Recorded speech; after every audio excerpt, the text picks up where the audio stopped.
Olá, bem-vindos! Hoje a gente vai mergulhar numa jornada que é, sinceramente, fascinante. Vamos entender como saímos de instruções super simples para um computador até o ponto de ensinar ele a fazer tarefas complexas, inteligentes e, o mais importante, cada vez mais rápido. Ok, vamos direto ao ponto. Tudo começa com uma pergunta que parece simples, mas é a base de tudo. Pensa bem, um computador, lá no fundo, só entende zeros e uns. Só isso. Então, como é que ele olha para uma linha de código, algo que para a gente é super intuitivo como preço igual a custo mais imposto, e entende o que fazer? Pois é, essa pergunta é o nosso ponto de partida ideal. Para a gente conseguir responder, a gente precisa construir uma ponte. Uma ponte entre a nossa lógica, a lógica humana e o mundo da máquina. E nessa ponte tem uma figura essencial, o tradutor. Olha só essa diferença. De um lado, uma expressão que a gente bate o olho e entende. Do outro, o que o processador realmente faz. É uma série de passinhos, sabe? Primeiro ele multiplica C por D e guarda o resultado em algum lugar. Só depois ele pega esse resultado e soma com B. O abismo entre esses dois mundos é gigantesco.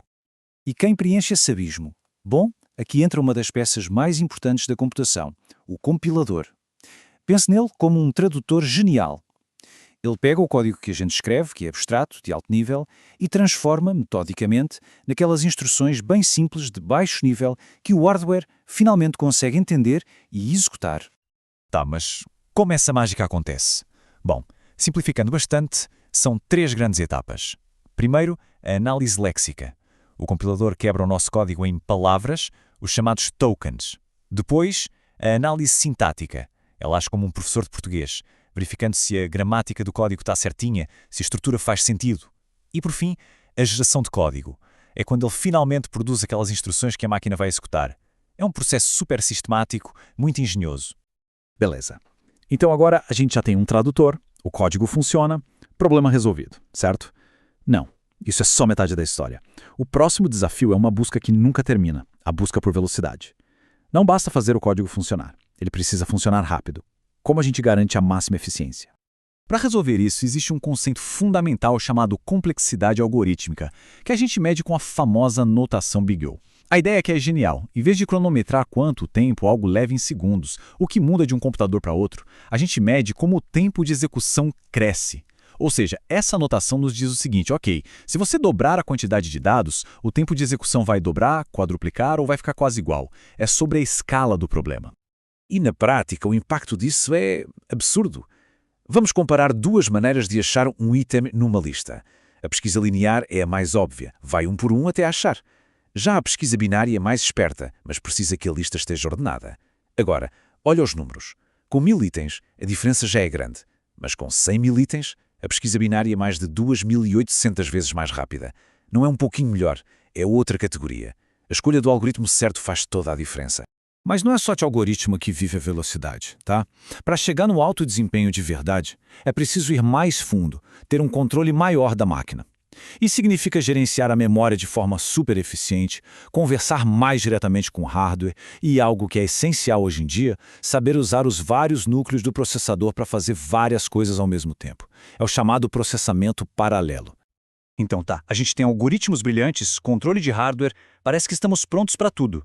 Só que tudo isso parte de um princípio, que a gente consegue definir regras claras para o computador seguir. Mas e se não der? O que acontece quando o problema é tão, mas tão complexo que escrever todas as regras possíveis se torna impossível? A abordagem tradicional, nesse caso, vira um ciclo sem fim. Pensa num filtro de spam. É o exemplo clássico. A gente estuda o problema, aí escreve uma regra. Se o e-mail tiver a palavra Viagra, é spam. Legal. Aí a gente avalia, mas aí os spammers se adaptam e começam a escrever V!Agra.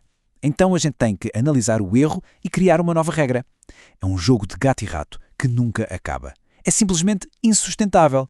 E o resultado final é exatamente o que essa citação diz. O programa vira uma lista gigantesca, interminável, de regras e mais regras, cada uma tentando cobrir uma exceção. Manter um sistema assim é um verdadeiro pesadelo. Toda essa frustração nos força a pensar de um jeito completamente diferente. E se, em vez da gente escrever as regras, a gente pudesse fazer o computador aprender as regras sozinho, só olhando para os exemplos? Essa pergunta Essa simples pergunta abre a porta para um mundo completamente novo. É um novo paradigma, o do aprendizado de máquina, ou machine learning. A gente para de dar instruções explícitas e passa a deixar o sistema aprender direto dos dados. A diferença é brutal. Olha só, na programação tradicional, a gente dá os dados e as regras para o computador, e ele nos dá as respostas. No machine learning, a gente inverte tudo. A gente dá os dados e as respostas que a gente quer, e a máquina que se vira para descobrir quais são as regras que levam de um para o outro. É uma inversão total de como a gente pensa em programação. Certo, mas como é que uma máquina aprende? Uma das melhores analogias para entender isso é a de descer uma montanha no meio de uma neblina muito densa. Você não enxerga o vale lá embaixo. Qual a sua estratégia? Bom, você sente com os pés qual é a direção mais inclinada para baixo e dá um passo.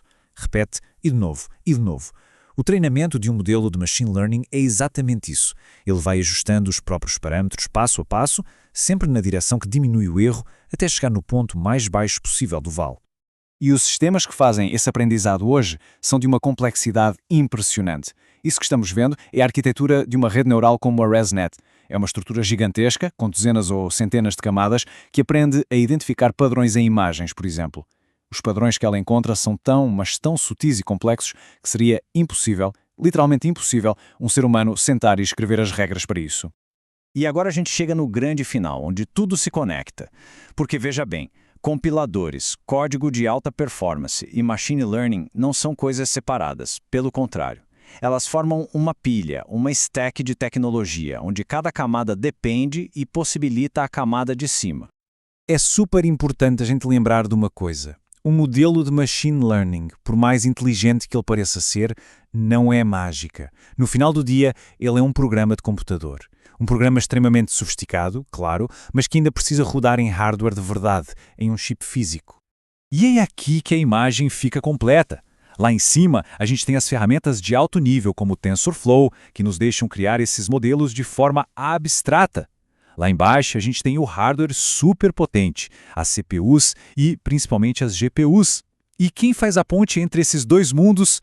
Exatamente, camadas de software, incluindo compiladores especializados que pegam aquele modelo abstrato e o transformam em código de máquina super otimizado, pronto para rodar a toda velocidade nesse hardware.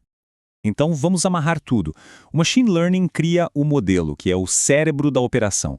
O compilador é o tradutor que garante que o hardware entenda o que esse cérebro quer fazer. E os princípios de código de alto desempenho são a garantia de que tudo isso vai acontecer rápido o suficiente para ser útil no mundo real. Uma peça não funciona sem a outra. A gente começou com instruções simples, evoluiu para algoritmos super rápidos, e agora chegamos a sistemas que aprendem sozinhos. Cada um desses saltos foi a criação de uma nova camada de abstração, um jeito novo e mais poderoso de dar ordens para a máquina. Isso nos deixa com uma pergunta para o futuro. Qual vai ser a próxima camada? Qual o próximo nível de abstração que a gente vai construir para comandar as nossas máquinas?